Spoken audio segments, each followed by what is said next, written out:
ಕುಶಾಲನಗರದ ಮಹಿಳೆ ಮತ್ತು ಆಕೆಯ ಪುತ್ರನನ್ನು ಕೇರಳಕ್ಕೆ ಕರೆದೊಯ್ದು ಲವ್ ಜಿಹಾದ್ ಮತ್ತು ಮತಾಂತರಕ್ಕೆ ಒಳಪಡಿಸಿರುವ ಪ್ರಕರಣವನ್ನು ಖಂಡಿಸಿ ಹಿಂದೂ ಸುರಕ್ಷಾ ಸಮಿತಿ ನೇತೃತ್ವದಲ್ಲಿ ಮಂಗಳವಾರ ಬೃಹತ್ ಪ್ರತಿಭಟನಾ ಮೆರವಣಿಗೆ ಹಮ್ಮಿಕೊಳ್ಳಲಾಗಿತ್ತು.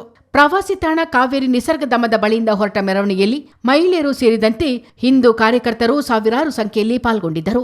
ಭಾರತಾಂಬೆಯ ಚಿತ್ರಕ್ಕೆ ಪುಷ್ಪಾರ್ಚನೆ ಮಾಡುವ ಮೂಲಕ ಜಾಥಾಕ್ಕೆ ಚಾಲನೆ ನೀಡಲಾಯಿತು. ಜೈ ಶ್ರೀರಾಮ್, ಭಾರತ್ ಮಾತಾ ಕಿ ಜೈ ಎಂಬಿತ್ಯಾದಿ ಘೋಷಣೆಗಳು ಮುಗಿಲು ಮುಟ್ಟಿದ್ದವು. ಜಾಥಾವು ಮುಖ್ಯ ರಸ್ತೆಯ ಮೂಲಕ ಕಾರು ನಿಲ್ದಾಣದವರೆಗೂ ಸಾಗಿ ಬಂತು.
ಈ ಲವ್ ಜಿಹಾದ್ ಬೇರೆ ಬೇರೆ ಹೆಸರುಗಳಲ್ಲಿ ಮತಾಂತರ ಮಾಡುವಂಥ ಷಡ್ಯಂತ್ರ ನಮಗೆ ಯಾರಿಗೂ ಗೊತ್ತಾಗದ ರೀತಿಯಲ್ಲಿ ನಡೀತದೆ.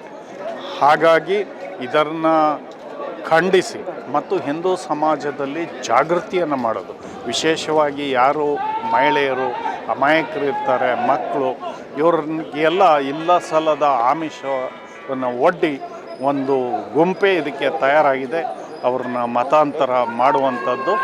ಇದರ ವಿರುದ್ಧ ಇವತ್ತು ಕುಶಾಲನಗರದಲ್ಲಿ ಹಿಂದೆ ಒಂದು ಘಟನೆ ನಡೆದಿದೆ. ಒಬ್ಬರು ಹೆಣ್ಮಗಳು, ಆಕೆಯ ಮಗ ಅವ್ರನ್ನ ಇಲ್ಲ ಸಲ್ಲದ ಆಸೆಯ ಆಕಾಂಕ್ಷೆಯನ್ನು ತೋರಿಸಿ ಅವರಿಗೆ ಕೇರಳಕ್ಕೆ ಕರ್ಕೊಂಡು ಹೋಗಿ ಅದೇನು ಸುನ್ನತ್ ಬೇರೆ ಮಾಡಿದ್ದಾರೆ. ಇದು ಅತ್ಯಂತ ಖಂಡನೀಯರ ಮತ್ತು ನಾವು ಖಂಡಿಸ್ತೇವೆ.